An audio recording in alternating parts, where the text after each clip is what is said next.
Hi there everyone, my name's Allison Reeves and I've got a huge smile on my face because technologically sometimes I can really goof up. Have you ever noticed as a caregiver how easily it is to just simply goof up unintentionally and all of that sort of thing?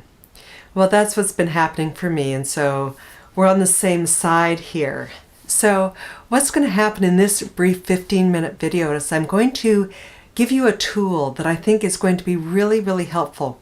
It's going to be yours, however, I'm going to give you the format. And it's all about health.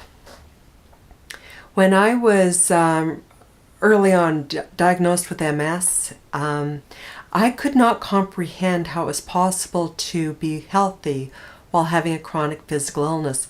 And I really was irritated that I couldn't do that. And this is something I created. It was as an acronym that could keep me on track so that I could learn how to live better with myself just as I was. Now, since that time, I've used this acronym for a lot of folks in all sorts of circumstances, so we don't have to be chronically ill with a disease, for example. You can be a caregiver. So what's the notion of health for you? I think this is valuable because what it does is it taps into your own value system. I'd like to offer you mine so that you can use it as an example, because what happens is I want you to realize something. As a caregiver, you have no control over the other person's health. You have no control over what's happening with their disease.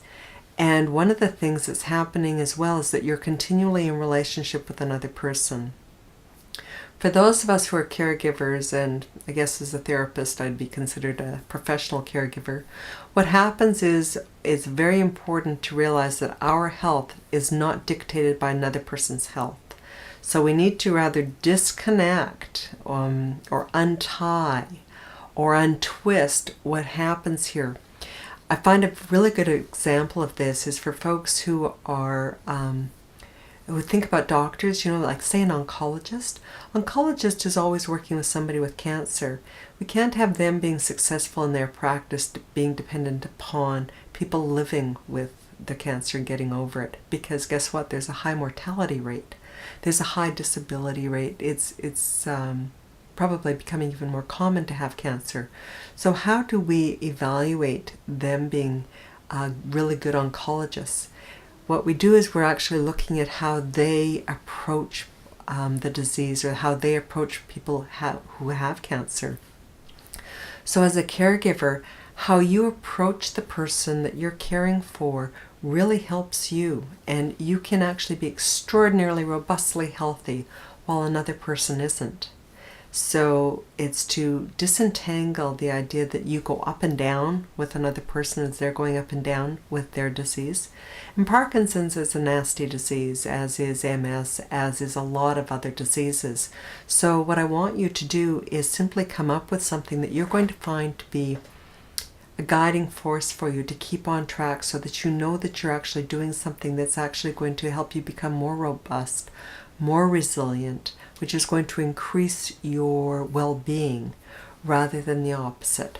So again, here's just mine. So you can trash it. However, I'd like you to realize how I came about thinking about it and how I've used it over the years. Like, I've had MS since I was 25 years old, and obviously I'm no longer 25. So what it was is I used it as an acronym: happiness, energy, acceptance, laughter, trust, and hope. I thought if I had those 5 things in my life, I would probably be as well as I could be despite the MS. So what I'm looking for you to help you become a healthy caregiver and somebody who hasn't lost themselves in the midst of all of this, because truly caring for somebody 24/7, or not maybe 24/7, however a lot, can really be wearing. It's hard to be around people who are depressed. It's hard to be around people who have anxiety. It's hard to be around people who are frustrated. It's hard to be around a disease. And guess what? You're choosing to be around it. The person who's developed the Parkinson's or the MS or whatever disease, for example, hasn't asked for it. I mean, could you imagine a classroom says, come and get your MS here, come and get your Parkinson's here, or whatever the disease might be. It's just not possible. The diseases just happen. So for you, I want you to think about health in the terms of how can you be healthy whether or not you're caregiving, okay? I want you to actually really come down to the grassroots level from your value system as to what is health for you. For me, what I found out was that I needed to be happy, okay? For whatever reason. It obviously couldn't be for my accomplishments, and it obviously couldn't be for my abilities at times. I had to have happiness, though. I wanted to have that smile on my face, because I knew when I had that, I wasn't seeing only the sad, serious, overwhelming side of life. I was seeing a bigger picture. I was privileged.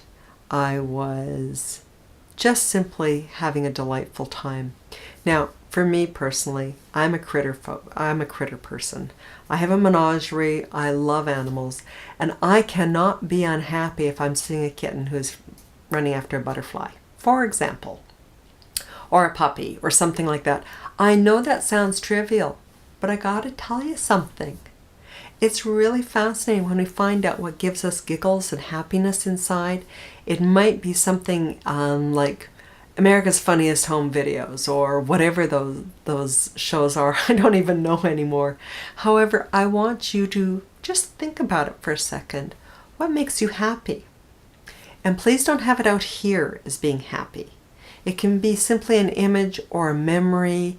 Just imagine, what is it that makes you feel happy? Is it when you smell a beautiful perfume? Is it when you see a beautiful painting? Is it when you hear a humorous story? Is it when you see a picture? You know, when you've actually got a photograph and you're taking a look at it. Does that make you feel happy? Because what I want you to do is realize that it's our interpretations that can lead us astray. And I want you to just focus on the interpretations, for example, that might make you happy. Okay? Whatever that might be, it doesn't matter. Preferably, you know, when you're not being nasty to another person. However, you know, that's what black humor is all about. So, happiness. That's mine. The next one was acceptance. Now, acceptance is a really big deal, psychologically speaking. When we can simply realize that something exists, whether or not we like it, we don't take umbrage with it. We don't take it personally. Something just exists, like the sky is usually blue, or it's raining, or gravity exists, or MS exists, or Parkinson's exists, or cancer exists, or gray hairs exist, or wrinkles exist, or zero in the RRSPs exist. Acceptance is meaning simply that you're not fighting with something. You're not trying to look at your expectations, look at your reality, and get fraught with the difference between the two. So acceptance is a big deal for psychological health.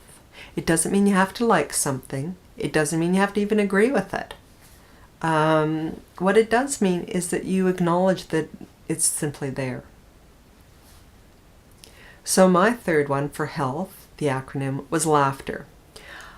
I might look really serious at times. However, I love laughing. And when I was a kid, I used to have one of those infectious laughs. And I gather as an adult, I can do that too, without even meaning to kind of bring folks on. However, laughter is a big deal for me. So again, being a critter person, when I see one of my kittens or a kitten just gambling about and doing something, I just fall into great peals of laughter. Now, this is something whereby movies can actually make a difference. You know, when you look at DVDs, or when you look at home movies, or when you look at things, or when you read things, and it just makes you kind of grin, kind of laugh. Well, those are the sorts of things that are actually really healthy, because psychologically speaking, one of the things that happens is physically we actually release a lot of endorphins, a lot of those feel-good hormones inside of us. And that's really good. It helps reduce our pain levels, and it helps also to bring us right into the here and now. So we're not worried and anxious about the future, and we're not mourning the past. We're smack dab in the here and now, and we're enjoying ourselves. So laughter is actually a really good one to bring us home. And it allows us to feel healthy even if a lot of things are going wrong. Have you noticed that it's possible to, perhaps even if you have the flu or a broken leg, or maybe you have arthritis, a lot of normal things that go on in regular people's lives. And like MS isn't too usual, nor is Parkinson's, nor is osteoporosis even for that matter. What happens though is we can still laugh even though we've got those conditions. So even though we're aging, even though we're overwhelmed, even though we're exhausted, we can still laugh. And it doesn't negate the being overwhelmed or aging or any of that. What it does do is it brings us back into being human and having a good experience in life that's healthy. And then the last two for me were really important because trust, psychologically speaking, I think it was Erik Erikson that had the levels of development that we would all go through. And trust is a really basic one that we get at an early age. It's that we have trust in our body and we have then trust in others. I want to talk about trust in the body. When we develop illness, we get confused frequently and we really struggle with this one. However, trust is a major part. If we have trust with ourselves, it's easier to trust others, to be able to make choices even if it's difficult. So when we're healthy, when we have that notion of health, we actually have a belief that most of the time no one's out to get us or nothing's out to get us. And that one's a good one. And for you as a caregiver, you're going to be probably second guessing all the time. That doesn't help you, I gotta tell you. Your experience helps you, however, second guessing, forecasting into the future doesn't. Staying in the present and knowing what is and that you can rely on what is going on right now, that increases your level of trust, and that's good. Okay, and that's a sign of health. And then the very last one, which also is a big deal, is hope. Now, what does hope mean? Hope is not determined that other things out there are going to change. Hope is that you're going to be able to become the very best you that you ever thought you could be. Which isn't meaning that you're going to go off on vacations or that you're going to have $1 million or 2 or 3 that we need now. What it is that you're going to become, for example, the best Allison you can ever be, or the best Dorothy you can ever be, or the best George you can ever be, given whatever circumstances. That's a true sign of psychological health. And by the way, psychological health happens whether or not we are physically ill or not. So I know I'm going to be giving this 15-minute video. It's going to sound a little bit different for the folks living with the chronic physical illness. What happens is health helps us stay on track. It reminds us that we're okay, even in the midst of something terrible happening. So for me, what it had been, and still is, I keep on coming back to it, happiness, energy. Oh, I forgot to talk about energy. Energy was the second one. Energy, for me, anything I can do that brings me energy rather than depletes energy, ace for me. Okay? Because health is something that is vibrant and it's alive and it's just very, very juicy. So I want you to be thinking, for example, of health in the sense that it's got to be really life-affirming, okay? So for me, what happens is I pick and choose my activities, knowing whether or not they're going to be bringing me health. So I encourage you to actually use this as a possibility for you, okay? Because as a caregiver, you have a lot of things on your plate, okay? And the idea is to be as healthy as you can, even if you are a caregiver. So Alison Reeves, registered clinical counselor in the beautiful Oceanside area of British Columbia on Vancouver Island. Thank you.